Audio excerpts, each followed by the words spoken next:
Hi everyone. A question we've had over the past week, which I thought it'd be useful to share our advice on, is what happens when somebody makes a subject access request during disciplinary proceedings.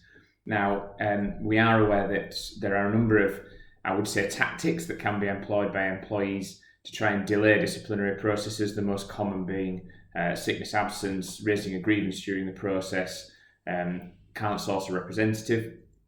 But we are seeing more and more individuals make a subject access request, perhaps because they've taken advice themselves, perhaps because they genuinely believe there are gaps in the investigatory process, and perhaps it's just a fishing exercise to see what the employer has.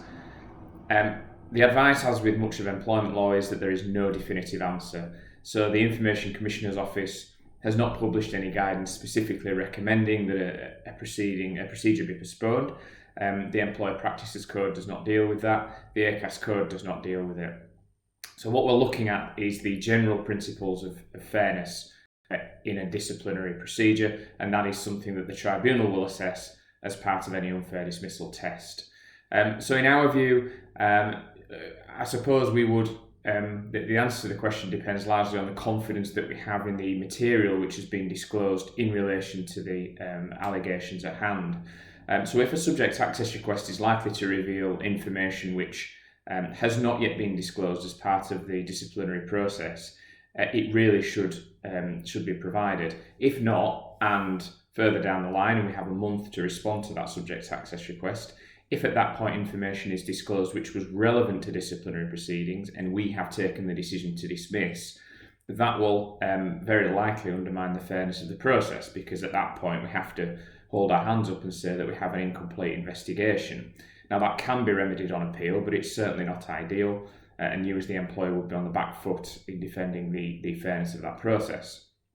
Now, on the other hand, if we are very, very comfortable that the material that was needed to be disclosed as part of the investigation had been, and the subject access request is not going to deliver up something which is very relevant to those proceedings, I don't think it's going to prejudice the process and prejudice the fairness of the hearing to treat the subject access request separately and to look to comply with that within the deadline.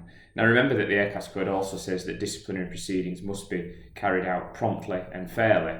Promptly, in my view, in most cases would mean not postponing the hearing for what might be a month in order to comply with what could well be a very lengthy subject access request.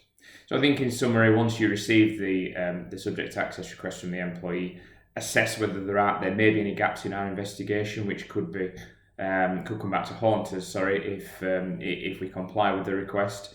But more likely than not, if we have confidence in that process and the documents that we've already disclosed relevant to the allegations, I would be suggesting that we treat that subject access request separately and it doesn't slow the disciplinary process down. If you've got any specific disciplinary cases where this might apply, or you need any guidance generally, please do visit the website chadwicklawrence.co.uk or email employmenthub@chadlaw.co.uk. Thank you.